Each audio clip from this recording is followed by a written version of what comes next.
L'histoire d'Ottawa. Les premières populations qui vivaient sur le territoire d'Ottawa de nos jours étaient les Algonquins, qui pour se nourrir et s'habiller, ils chassaient. Il avait nommé Odawa, ce qui voulait dire traite dans la langue des Algonquins. En 1855, Ottawa a été constituée avec une population de 1 17 449 habitants.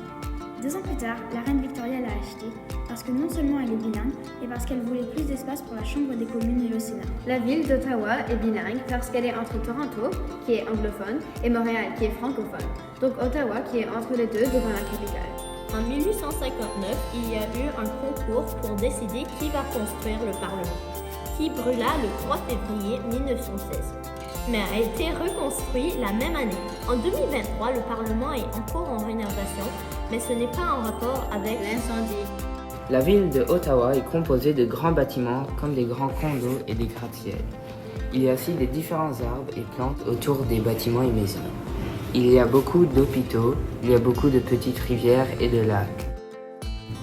Il y a 407 250 habitations en Ottawa, par exemple 169 760 maisons individuelles non attenantes. La ville d'Ottawa est la moins dangereuse au Canada.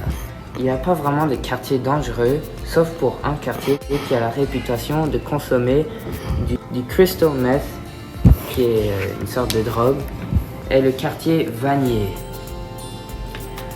55% de la population d'Ottawa vit en milieu urbain, 35% en milieu suburbain et seulement 10% en milieu rural. Il y a aussi extrêmement beaucoup de parcs. On pourrait assumer qu'il y a environ 70 à 100 parcs à Ottawa. La population à Ottawa a 1 400 000 personnes. La majorité de la population gagne plus que 60 000 $ par an. Le reste gagne moins de 60 000 $ par an. À Ottawa, il y a seulement 36% des gens qui ont plus de 50 ans, de 50 à 85 ans et plus. Le reste de la population a moins de 50 ans, de 0 à 49 ans. La population augmente due aux immigrations. 45% des immigrants viennent d'Asie et du Moyen-Orient. 26% viennent d'Europe, 4% des États-Unis, 11% du centre et du sud de l'Amérique et 14% viennent d'Afrique. Plus que 50% des résidents d'Ottawa parlent l'anglais comme leur langue maternelle. En plus, seulement 14% parlent le français, même si le français fait partie des langues officielles du Canada. Mais 22% parlent ni l'anglais ni français. Ils parlent une autre langue. Finalement, seulement 4% d'Ottawa parlent l'anglais et le français depuis leur jeunesse. Aussi, 59% des résidents d'Ottawa connaissent l'anglais, 38% français et anglais et seulement 1% parlent seulement le français. En 2016, il y avait 934 243 personnes à Ottawa avec un logement. En 2021, la population a beaucoup augmenté. Elle a passé de 934 243 à 1 17 449. Ottawa a eu un taux de croissance important au cours des dernières années. La moyenne nationale est de 5,2% et la population a grandi de 18,6%.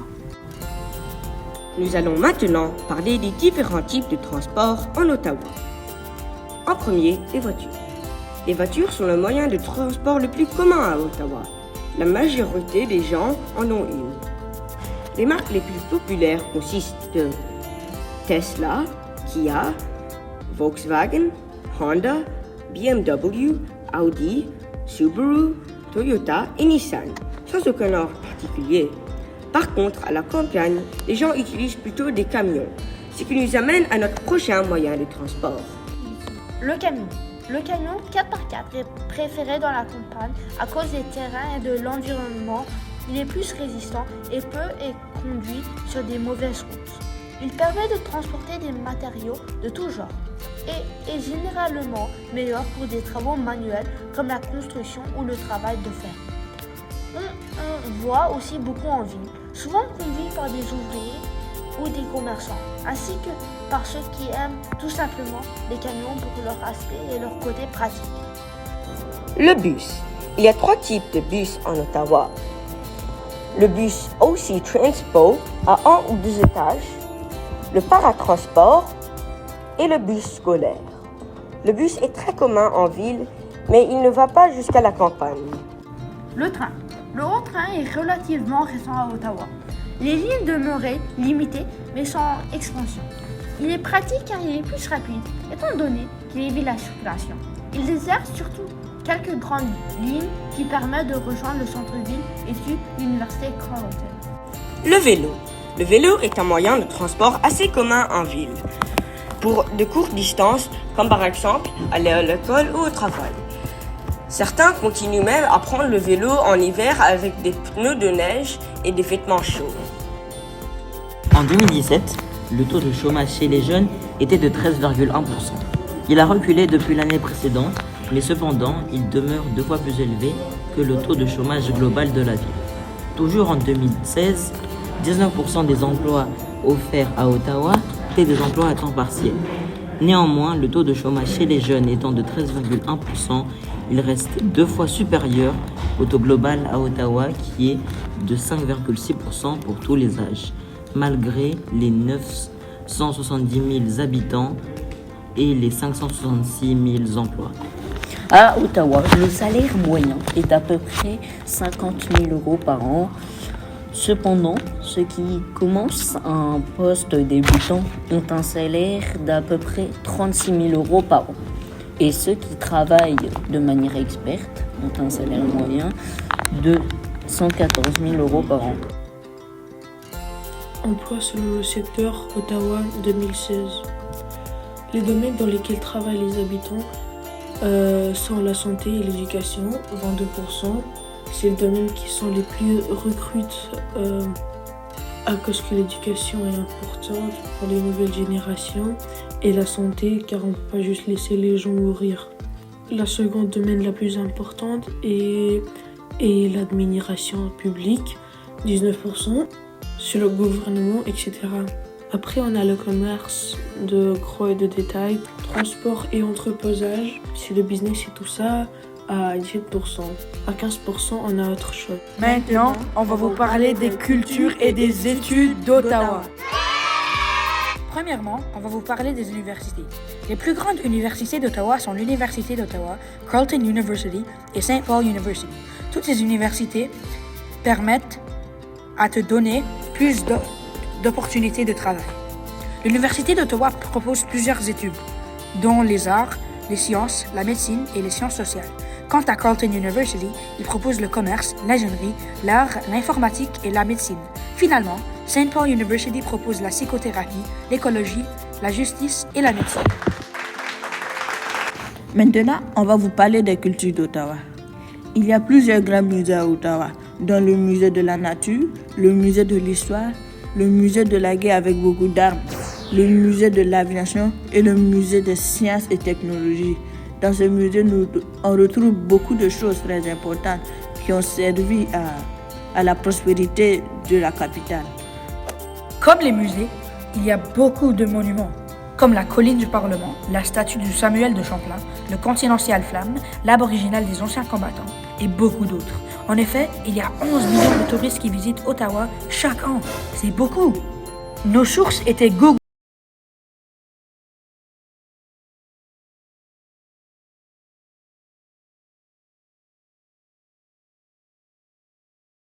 La ville d'Ottawa est une ville riche en bâtiments officiels. Il y a par exemple, parmi les plus connus, le Parlement, la Banque du Canada, la Cour suprême, le Rideau Hall, dont nous parlerons un peu plus tard, la résidence du Premier ministre et de nombreuses ambassades. Ces bâtiments sont principalement situés au centre-ville d'Ottawa, à l'exception de quelques ambassades et la résidence du Premier ministre. La Cour suprême et le Parlement sont des bâtiments où l'on vote les lois. Tous ces bâtiments que l'on a cités précédemment sont liés au gouvernement canadien, à l'exception des ambassades étrangères. La gouverneure générale du Canada se nomme Mary Simon. Elle représente Sa Majesté le Roi afin de maintenir le système du gouvernement canadien responsable. Elle réside au Rideau Hall. Il y a plus d'une centaine d'ambassades présentes à Ottawa.